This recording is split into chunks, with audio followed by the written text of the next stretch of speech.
Pour la reprise de ce procès, le procureur a appelé son 30e témoin à la barre. 30 témoins ont déjà déposé depuis l'ouverture de ce procès il y a déjà un an. Alors le témoin d'aujourd'hui était une victime qui avait participé à la marche vers la radio-télévision ivoirienne. C'était en décembre 2010 et cette marche avait été violemment réprimée par les forces de sécurité. Alors ce n'est pas le premier témoin à déposer sur ces faits devant la Cour pénale internationale, mais la difficulté pour le procureur est de démontrer que cette marche était réellement pacifique, ce que contestent évidemment les avocats de la défense des deux accusés. Ils affirment que les personnes qui manifestaient ce jour-là étaient armées et que c'est la raison pour laquelle il y a eu une réponse des forces de sécurité ivoiriennes.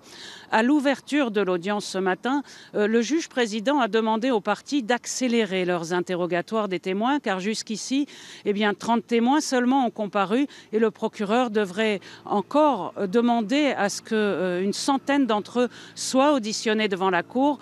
Et le juge s'inquiète que le procès puisse durer encore 5 à 6 ans.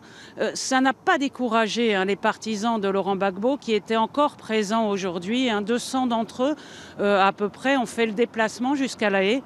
Ils ont demandé la libération de leur mentor, Laurent Gbagbo, qui était aujourd'hui seul dans la salle d'audience. Il n'était pas en présence de son co-accusé et ancien ministre Charles Blé Goudet, puisque ce dernier s'est blessé au cours d'un match de foot dans la cour de la prison.